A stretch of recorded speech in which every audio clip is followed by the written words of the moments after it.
자비로우시고 은혜가 풍성하신 하나님, 사순절 30일 새벽 기도의 27일째 날이 되었습니다. 주님을 생각하기만 해도 감사하고 행복하고 기쁨이 충만하기에 오늘 아침도 주님 앞에 나왔습니다. 주님의 그 사랑으로 충만하여 오늘 하루도 꽃을 피우고 열매를 맺으며 아름다운 향기를 바라며 살게 하여 주시옵소서. 사랑의 하나님, 우리 가운데는 가족의 구원을 위해 간절히 기도하는 사람들이 있습니다. 사랑하는 가족들과 함께 구원받고 싶은 마음에 긴 세월을 눈물로 기도하는 사람들이 있습니다. 부부가 함께 예배드리는 모습을 보면서 부러움으로 기도하며 배우자의 구원을 위해 기도하는 주의 자녀들을 주목하여 주시고 그들에게 놀라운 구원의 역사를 보여주시길 기도합니다.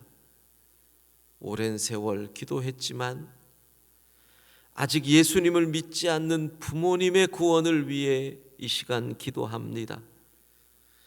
주님 앞에 서게 되는 그날이 점점 가까워지는데 그들의 귀를 열어주셔서 복음을 듣게 하시고 그들의 마음을 열어주셔서 주님이 그 속에 계시게 하시고 그들의 입술에서 예수님이 나의 주님이십니다라는 고백이 나오게 하여 주옵소서. 사랑하는 친구의 구원을 위한 기도도 있습니다. 어느 순간 교회를 떠난 자녀가 다시 믿음을 회복하기 위한 간절한 어머니의 기도도 있습니다. 혹시 응답이 더딜지라도 답답해하지 않게 하시고 하나님의 구원의 경륜을 찬양하게 될 그날을 믿으며 기도를 쉬지 않게 하여 주옵소서. 하나님 아버지, 고난주간 넷째 날 새벽을 깨우는 우리의 기도가 바리새인의 성전들의 기도가 되지 않기를 바랍니다. 다른 이들에게 보여주기 위해 혹은 나의 자신감과 안위를 위해 늘 드렸던 기도를 생각 없이 또 반복하는, 무엇보다도 하나님을 부르며 기도하는데 실상은 사람에게 향하는 기도가 되지 않게 우리의 기도말 한 단어, 한 호흡까지도 주님께서 주관하여 주시옵소서. 30일 동안 우리가 새벽을 깨우며 주의 말씀을 기대합니다. 오늘도 우리에게 말씀하여 주시고 말씀을 듣는 중에 그리 아니하실지라도 감사합니다라는 고백이 저절로 입에서 나오게 하여 주옵소서. 4월 8일 사순절 30일 새벽기도 27일째 날 하루를 이렇게 시작합니다. 전능하신 하나님, 새 사냥꾼의 올무에서와 심한 전염병에서 건지시며 날개 깃으로 우리를 덮어주시는 그 하나님을 오늘도 체험하게 하여 주옵소서. 우리를 사랑하시되 끝까지 사랑하시는 예수님의 이름으로 기도합니다. 아멘. 느헤미야 12장 31절입니다. 31절부터 47절까지의 말씀을 교독하겠습니다. 오늘도 주의 말씀이 우리의 발걸음을 인도하는 하루가 되기를 소원합니다. 자, 어제 12장 1절부터 30절까지의 말씀은 이제 성벽과 성전을 봉헌하는 이 봉헌 예식을 시작을 하게 되지요. 그래서 우리는 이 봉헌 예식을 통해서 우리의 예배를 체크를 해보자라고 했습니다.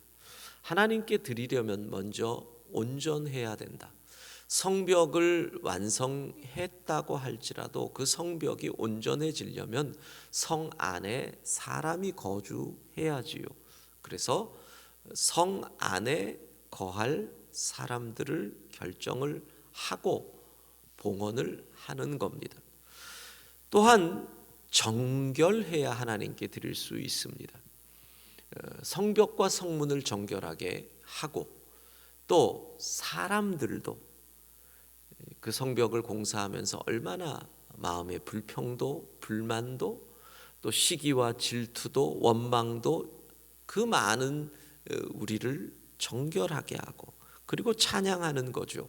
하나님이 하셨습니다. 이번 이 기회가 우리의 예배를 다시 세울 기회입니다. 여러분, 우리의 인생에서 교회당에 나오면서 나오기만 해도 감격해서 눈물을 흘려본 적이 언제이겠습니까? 어떤 특별한 경우, 큰 병에 걸려서 입원했다거나 수술하였다던가 해서 몇 개월 만에 주예전에 나올 때 감격스러울 그런 특별한 케이스를 빼놓고는 이번 같은 경우가 없을 겁니다. 익숙해졌습니다. 습관이 돼버려졌습니다. 그래서 예배에 나와도 의무로 나왔던 우리의 예배를 점검하고 다시 세우는 기회가 되어야 한다고 말씀드렸습니다. 예수의 십자가의 보혈로 나를 정결하게 하며 예배에 나온다. 온전하게 나를 드려야 한다.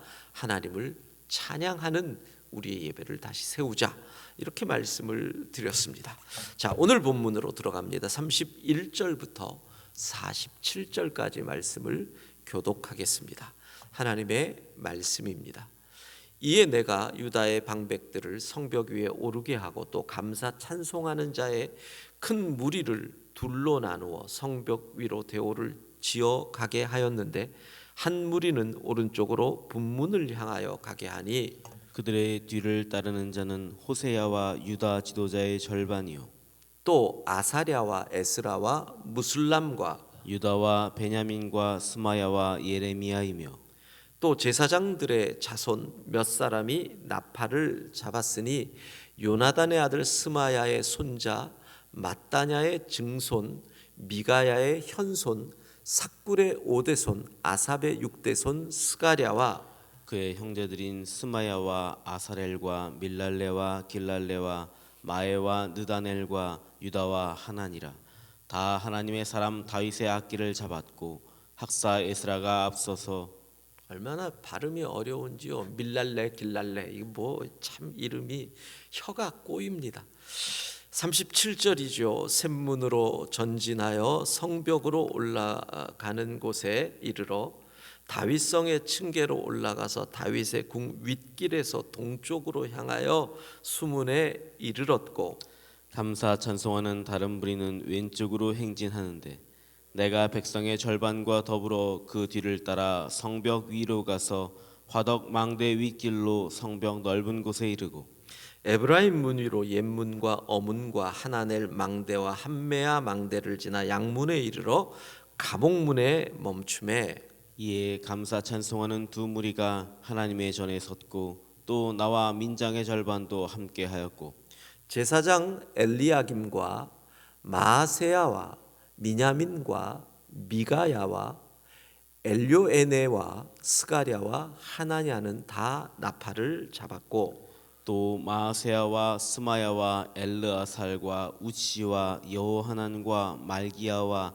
엘람과 에셀이 함께 있으며 노래하는 자는 크게 찬송하였는데 그 감독은 예스라히야라.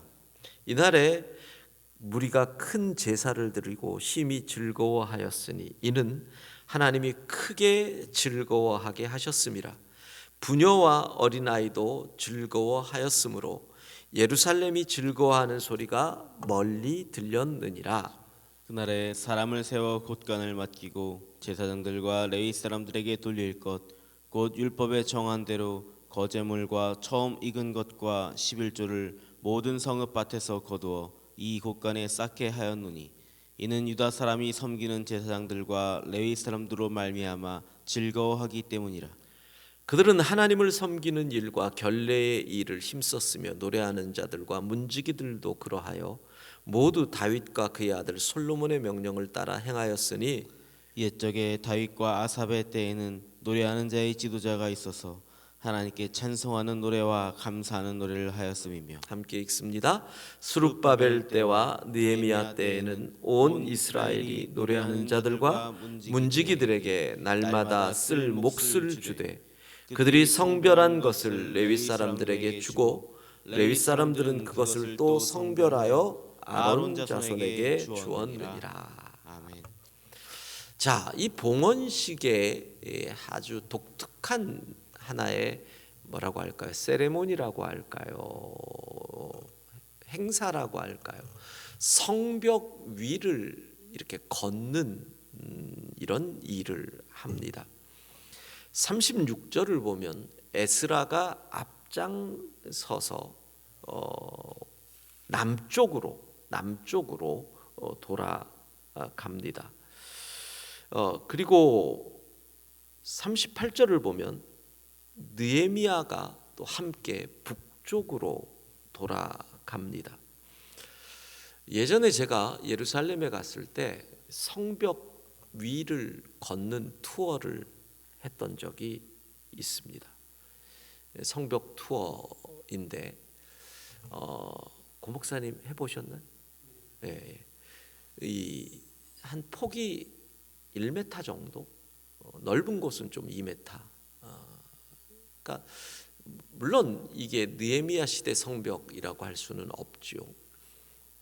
근데 그때와는 아주 다릅니다. 이 빽빽히 집이 들어서서 지붕만 보이는 곳도 많기 때문에. 근데 묘한 감격은 있습니다. 왜? 느헤미야 시대의 이 백성들이 이렇게 성벽을 나누어서 걷다가 함께 만나서 하나님의 전으로 와서 하나님께 예배를 한 뭐 그런 상상을 하면서 성벽을 걸었던 기억이 납니다. 어떤 의미일까요? 아마 느헤미야와 에스라는 여러 가지를 백성들에게 가르치기를 원했을 겁니다. 야, 우리의 수고와 우리의 노력이 이런 결과를 거두었다. 이런 것도 알려주고 싶고, 그러나 생각해봐라. 이건 하나님이 하신 일이다. 하나님이 하시지 않으셨으면 어떻게 우리가 52일 만에 이런 역사를 이룰 수 있었겠느냐. 그러면서 현실과 꿈을 나누기를 원하지 않았을까. 현실은 뭐예요? 그러나 아직 이 성안을 봐라. 얼마나 황폐하냐. 제가 돌았을 때는 성안이 가득 차 있었죠. 지붕이 빽빽해 보였고. 그러나 지금 느헤미야가 백성들과 도는 그 성벽 위에서의 성안은 아직 황폐했을 겁니다. 우리의 현실이다. 그러나 꿈을 같이 꾸는 거죠. 이 성안이 백성들로 가득 차고 아이들이 뛰어놀고, 그리고 그들이 하나님의 전에 가서 하나님을 기쁘게 찬양할 그 꿈을 우리 함께 꾸자. 왜냐하면 우리는 늘 그런 꿈을 꾸거든요.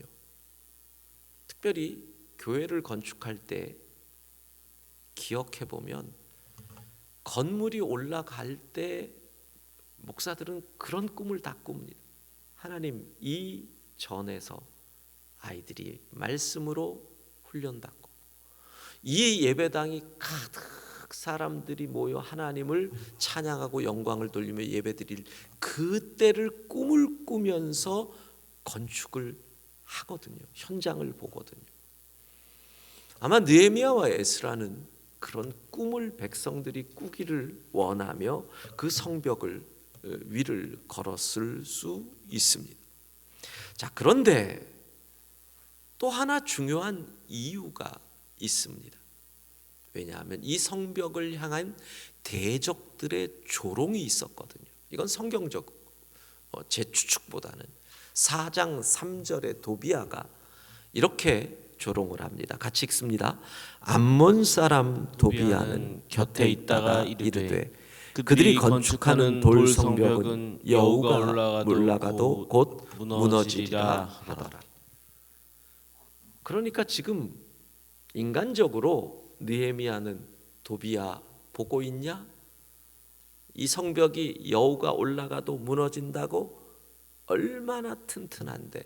이런 자랑하려는 마음, 튼튼하다. 사실인지 아닌지 모르겠지만 제가 군에서 근무할 때 우리 군단에 있는 이 탄약대대라고, 뭐냐면 그 무기와 사용되는 여러 폭탄, 이런 화약, 실탄, 이런 것들을 보관하는 대대가 있었어. 우연히 이제 그 부대를 가게 됐는데, 산 하나를 이렇게 위에는 보면 산 같고 밑에를 이렇게 터널을 뚫듯이 해가지고 거기에다가 온갖 이 폭탄이나 이런 화약 무기들부터 해서 토우, 미사일 이런 것들이 있어.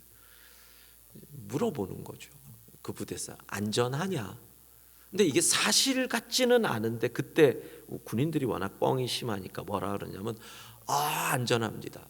어느 정도로 튼튼하게 짓냐면요, 이게 완공이 되면 여기에 이 공사를 한 공병대 부대장하고 여기 탄약대대장하고 그다음에 공사 현장 했던 건축사랑 다 집어넣어 놓고요, 문 닫고요, 전투기가 와가지고 폭격을 해서 안 무너져야지 됩니다. 뻥이겠죠? 설마. 근데 그렇게 얘기를 하더라고요. 그러니까 그만큼 튼튼하다, 안 무너진다. 어쩌면 느헤미야는 그 소리를 듣고 걱정한 백성들에게 봐라, 안 무너진다, 그걸 보여주려고 했는지도 모르겠습니다. 중요한 것은 아마 느헤미야는 이 말씀을 생각했을 수 있습니다. 시편 23편 5절 우리 같이 읽습니다. 주께서 내 원수의 목전에서 내게 상을 차려주시고 기름을 내 머리에 부으셨으니 내 잔이 넘치나이다. 내 원수 산발랏과 도비아의 목전에서 상을 차려주셨다. 기름을 내 머리에 부으셨다.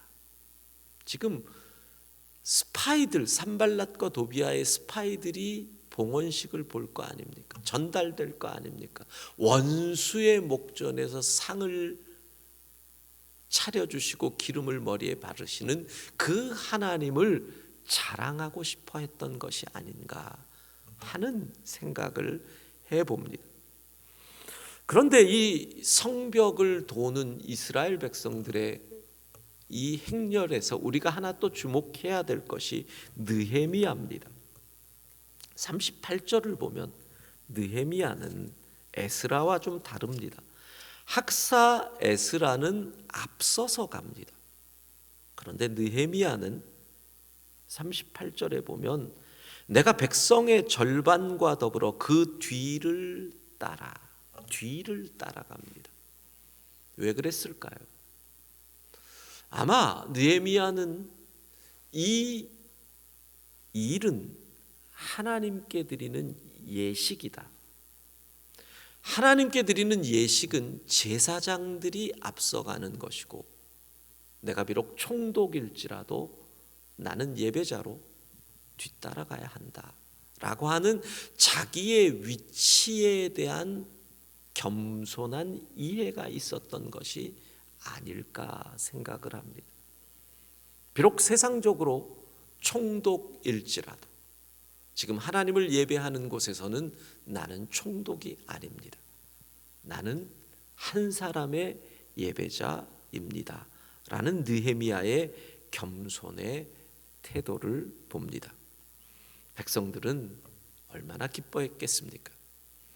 무지무지 기뻤습니다. 그런데 그 기쁨을 오늘 본문을 보면 43절입니다.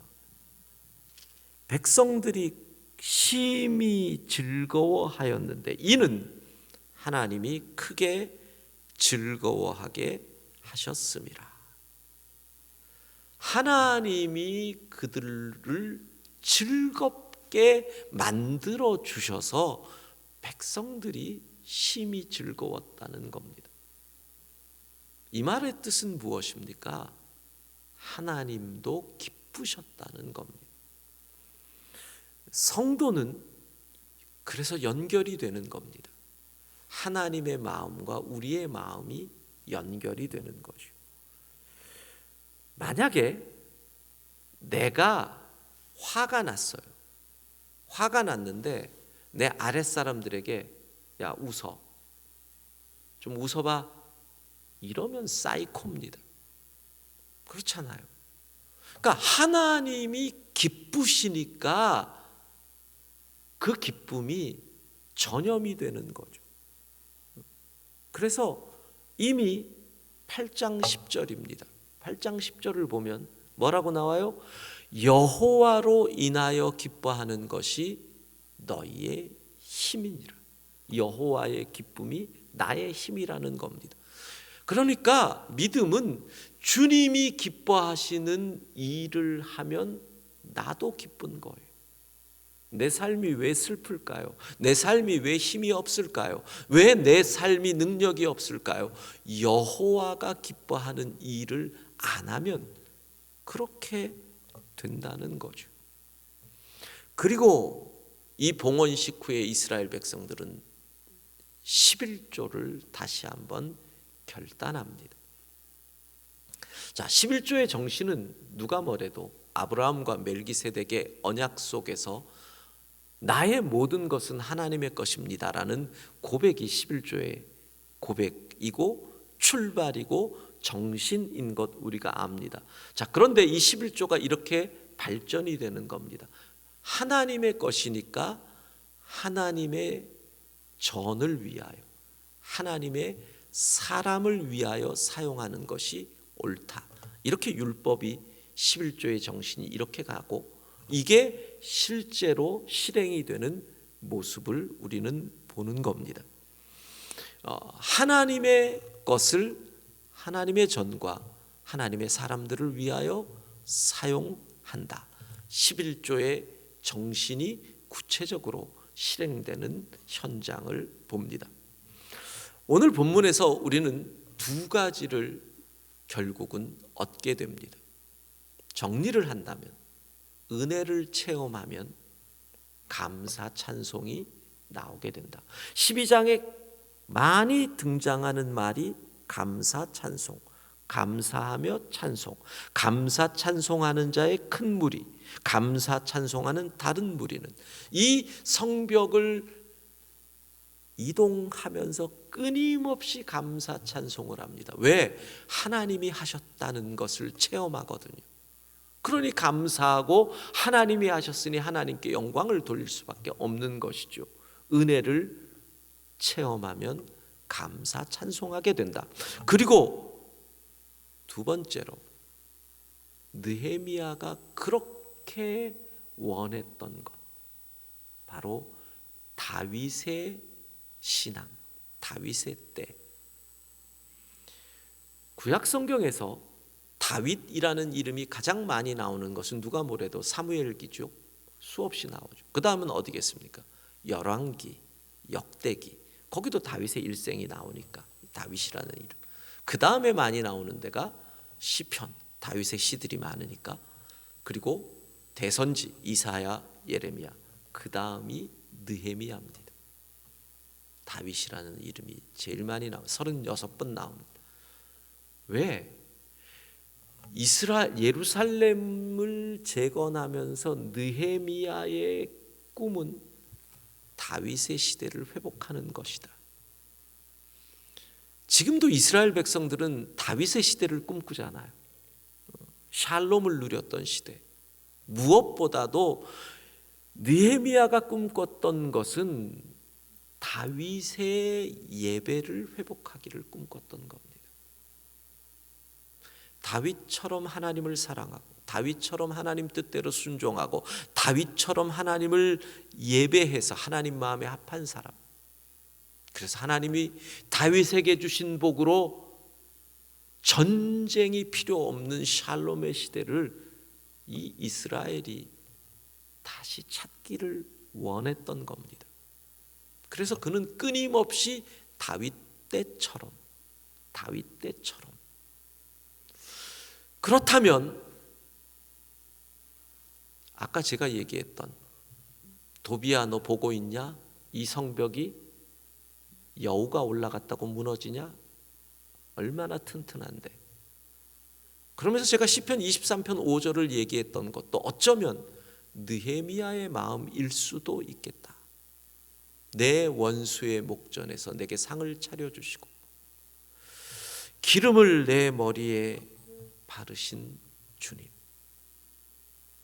아마 다 느헤미야는 그날 하나님 내 잔이 넘칩니다. 그 밤에 너무 기뻐서 잠자리에 들기 전에 내 잔이 넘치나이다 이 고백을 하며 잠자리에 들지 않았을까 하는 생각을 해봅니다. 사랑하는 여러분, 오늘도 여러분의 삶이 다윗과 같이 온전한 예배자로 하나님의 마음에 합한, 그래서 샬롬을 누리는 하루가 되기를 소원합니다.